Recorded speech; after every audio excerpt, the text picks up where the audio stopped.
Hello guys, welcome to my channel, Bogsy Studios. Share ko lang sa inyo yung experience ko after I bought a phone online through Lazada. So, ang nangyari is, nag-order ako ng Samsung A06 online. So, hindi siya physical store. In-order ko lang. Then, after a month, okay naman. No? Nagamit ko naman siya and I was planning to release a review. Wala na unboxing kasi mabilisan lang. Review. Then suddenly, nung nakaraang linggo ay gagamitin ko sana siya. Kasi charge ko yung iba kong phone. So siya muna sana yung gagamitin ko.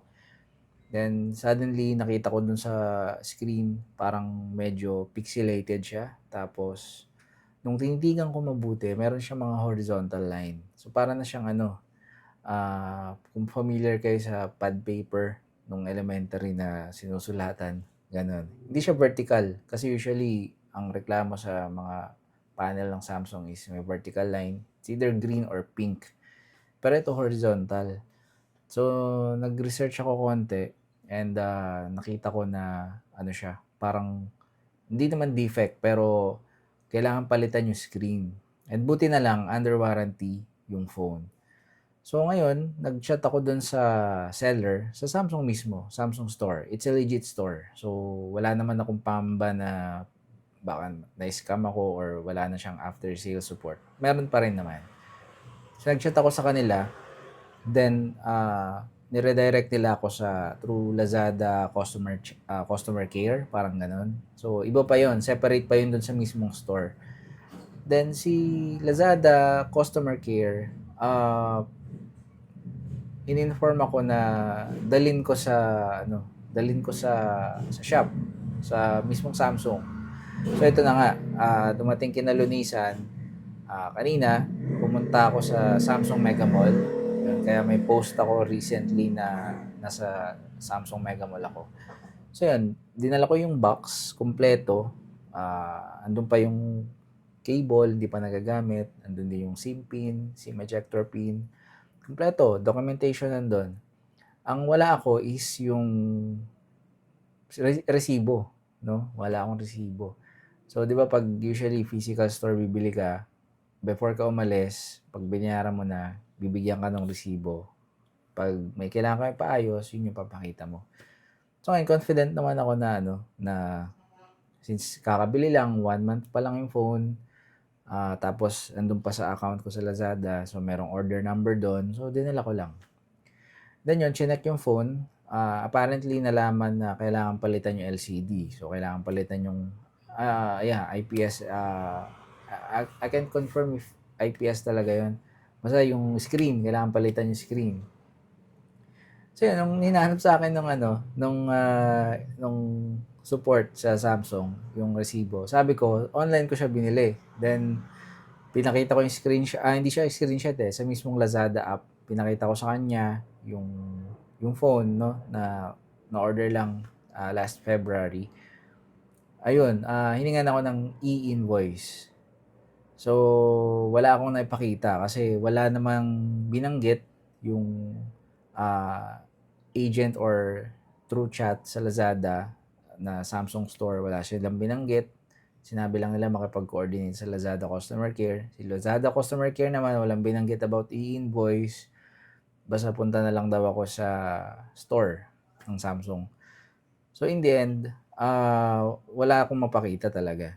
Pero andun naman yung kumbaga katunayan na nabili ko yung phone. Buti na lang, mabait yung nag-support sa akin. Kasi ang ginawa niya is, prinases pa rin niya. I don't know if this is the usual, no? Kasi alam ko doon kailangan magpakita may resibo eh. But siguro, since napakita ko naman na nabili ko talaga yung phone sa app, through online, proceed niya, in the end, yung process to repair the phone. Ayun. Yun nga lang, syempre, nung nandun ako, mas maganda sana kung mapakita ko na agad yung resibo, tapos yung, alam mo yon, may documentation ka na mapakita.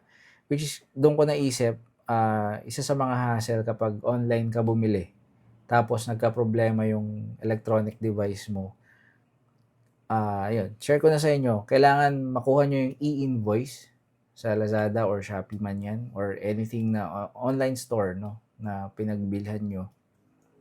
I-request nyo kagad.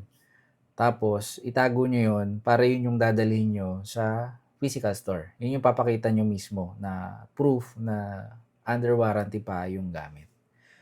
So ngayon, pag-uwi ko, chat ulit ako sa Samsung store ng through Lazada. Humingi ako ng e-invoice. So, medyo matagal kasi ginawa ko pala yun nung nandun ako sa Samsung.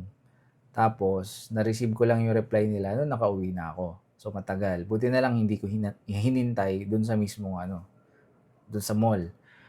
And sabi nila, ini-email pala nila yon. I don't know kung talagang na-email, no? Pero, sinearch ko naman sa Gmail ko. Nandun nga siya. So, month of February, nandun yung e-invoice. So, sana pala dala ko. Sana pala alam ko na nandun para naipakita ko na kagad. So, yun lang. Parang, yung isa sa mga hassle kapag online ka bumili tapos hindi mo alam yung procedure how to request a warranty or a support para dun sa, for example, hardware. Kung software man yan, medyo madali lang kasi kaya mong gawin on your end. It's either format mo yan or sundan mo yung steps na ibibigay sa'yo nung manufacturer. Pero pag hardware kasi kailangan replace, mukhang mga out of hand na. Kasi kailangan mo ng palitan ng pyesa. So yun lang. Kung ma-experience nyo yung ganito, make sure na makuha nyo yung e-invoice. Electronic copy siya nung invoice or resibo man yan, receipt. Kunin nyo na agad, no? Tapos itago nyo na para kapag pumunta kayo sa physical store ay mapakita nyo, may proof na agad kayo. Pero salamat na lang at maganda at magaling yung kausap ko na nag-support kanina. Pumirma lang ako ng parang form, no, na kailangan kong pirmahan yun. Dinedeclare ko na wala nang SIM card dun sa phone, wala nang micro SD, yung data ay possible na ma-delete, ganyan. Nireformat ko naman, wala namang important files doon kasi before kong dalhin sa kanila, trinay ko munang ayusin sa end ko. Pero hindi talaga siya naayos dahil tama yung na-research ko na kailangan palitan.